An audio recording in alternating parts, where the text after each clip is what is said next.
Hi, இப்போ நாம இருக்கிறது நெவேடா ஸ்டேட்லயே ரொம்ப ஃபேமஸான ஹூவர் டேம்ல இருக்கும். இந்த டேமை பார்க்கறதுக்கு முன்னாடி இந்த டேமை பத்தியான பிரீஃபா சில விஷயங்கள் நம்ம தெரிஞ்சுப்போம். அதாவது இந்த டேமை வந்து 1931ல கட்ட ஆரம்பிச்சு 1935ல கட்டி முடிச்சிருக்காங்க. இது அமெரிக்காவில் கிரேட் டிப்ரெஷன் சொல்லப்படுற எக்கானமி வைஸ்ல ரொம்பவே கஷ்டப்பட்ட ஒரு காலத்துல தான் இந்த டேமை இவ்வளவு பெரிய ப்ராஜெக்டை சக்சஸ்ஃபுல்லா இவங்க கட்டி முடிச்சிருக்காங்க. இந்த டேமை கட்டின கம்பெனியோடைய பேரு 6 கம்பெனிஸ் இங்க் அப்படிங்கிறவங்க தான் இந்த ப்ராஜெக்டை சக்சஸ்ஃபுல்லா ரன் பண்ணியிருக்காங்க. இந்த டேம் கட்டுறதுக்கு பலாயிரம் கணக்கான மக்கள், அதாவது எம்ப்ளாயிஸை இவங்க ஹையர் பண்ணியிருக்காங்க. அதுல அமெரிக்கன்ஸ், அதுக்கப்புறம் ஆப்பிரிக்கன்ஸ், அதுக்கப்புறம் சில நேட்டிவ் அமெரிக்கன்ஸ் கூட இவங்க ஹையர் பண்ணியிருக்காங்க. இந்த நேட்டிவ் அமெரிக்கன்ஸுக்கு கஷ்டமான வேலைகளை தான் கொடுத்துருக்காங்க. ஏன்னா அவங்களால ஈஸியா மலை ஏற முடியும், பாறைகளை வந்துட்டு கிளீன் பண்ண முடியும். அந்த மாதிரியான காரணங்கள்னால இவங்க இந்த மாதிரியான கஷ்டமான வேலையை நேட்டிவ் அமெரிக்கன்ஸ்க்கு கொடுத்துருக்காங்க. அண்ட் அவங்களுக்கு 1 மணி நேரத்துக்கு அதிகமான சம்பளமும் கொடுத்துருக்காங்க. இந்த ஹூவர் டேம் கட்டுறதுக்கு வேலை செய்ய வந்தவங்க எல்லாருமே இங்க இருக்க பக்கத்துல இருக்கிற சிட்டிலேயே ஸ்டே பண்ணிட்டாங்க. அப்போ அதாவது இப்பயே வந்து வேகஸை தவிர மத்த எல்லா இடமுமே வந்து பயங்கர பாலைவனமா தான் இருக்கு. 1930ல எப்படி இருக்கும்னு பாருங்க. அந்த சமயத்துல அந்த மக்கள் வேற வழி இல்லாம இது ஒண்ணுதான் வேலை, இதுல இருந்து வர காசு தான் அப்படிங்கிற சமயத்திலே வேற வழி இல்லாம அவங்க இங்க பக்கத்துல இருக்கிற சிட்டிலேயே ஸ்டே பண்ணிருக்காங்க. இவங்களுக்காகவே உருவாக்கப்பட்ட சிட்டி, அதாவது இந்த டேம் கட்டுற ஒர்க்கர்ஸ்க்காகவே உருவாக்கப்பட்ட சிட்டி தான் இது பக்கத்துல இருக்கிற பால்டர் சிட்டி. அடுத்த ஆச்சரியமான ஒரு விஷயம் என்னன்னா, இந்த ஹூவர் டேமுக்கு ஆரம்பத்துல ஹூவர் டேம் அப்படின்னு பேர் வைக்கலையாங்க. இந்த டேமோடைய பேரு பால்டர் டேம் அப்படின்னு தான் இருந்திருக்கு. 1933ல தான் இது அபிஷியலா அப்ப இருந்த பிரசிடென்ட் ஹெர்பர்ட் ஹூவரோடைய நேமஸ் ஆனர் பண்ற விதமா அந்த பேரை ஹூவர் அப்படின்ட்டு இந்த டேமுக்கு பேர் வச்சிருக்காங்க. ஆனா உண்மையான விஷயம் என்னன்னா, அந்த பேரை வைக்கிறதுல யாருக்குமே உடன்பாடு இல்லையா. ஆனா அப்ப இருந்த பொலிட்டிக்கல் ரீசன்னால அந்த பேர் வைக்கப்பட்டிருக்கான். இந்த டேம் கட்டினதுக்கான ரீசன் ஃப்ளட் தடுக்கிறதுக்கு மட்டும் கிடையாதுங்க. இதுல இருந்து மின்சாரம் எடுக்கிறதுக்காகவும் இந்த டேமை கட்டியிருக்காங்க. இப்பயும் இது பக்கத்து ஸ்டேட்டான ஆரிசோனாவுக்கு, அதுக்கப்புறம் கலிபோர்னியாவுக்கு, அதுக்கப்புறம் இதே ஸ்டேட்டான நெவேடாக்கு எல்லாத்துக்குமே மின்சாரமானது இந்த டேம்ல இருந்து வருதான். 1930ல வேகஸ் ஆனது ஒரு பார்ட்டி சிட்டியா தான் இருந்திருக்கு. அதான் இங்க வேலை செய்யற இந்த ஒர்க்கர்ஸ் எல்லாம் அங்க போய் கொஞ்சம் ஜாலியா என்ஜாய் பண்ணிட்டு வர்ற மாதிரியான ஒரு பார்ட்டி சிட்டியா மட்டும்தான் இருந்திருக்கு. அதுக்கப்புறம் தான் கொஞ்சம் கொஞ்சமா அந்த சிட்டியானது, அதாவது வேகஸ் ஆனது கேம்பிளிங், அதுக்கப்புறம் என்டர்டைன்மெண்ட், அதுக்கப்புறம் நைட் லைஃப் அப்படின்ட்டு ஒரு பெரிய ஒரு இன்னைக்கு வந்து கேம்பிளிங்லயே வேர்ல்ட்லயே பெரிய அளவில் இருக்கிற ஒரு சிட்டியா மாறி இருக்கு. இந்த டேமுடைய உயரமானது 726 அடி, இதனுடைய நீளமானது 1244 அடி.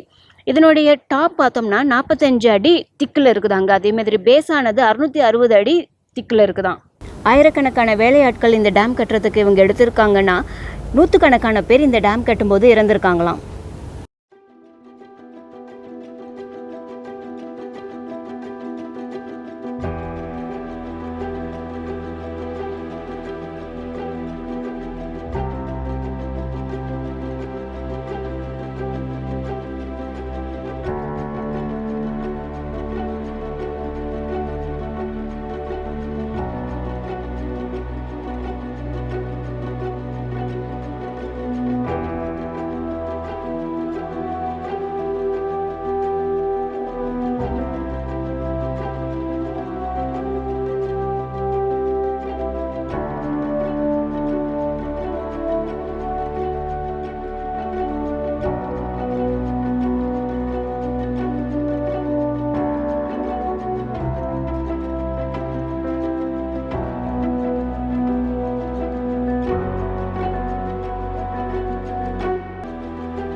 இந்த ஒயிட் கலர் பாக்குறீங்க இல்லையா, இது வரைக்கும் வந்து தண்ணி இருந்திருக்கு.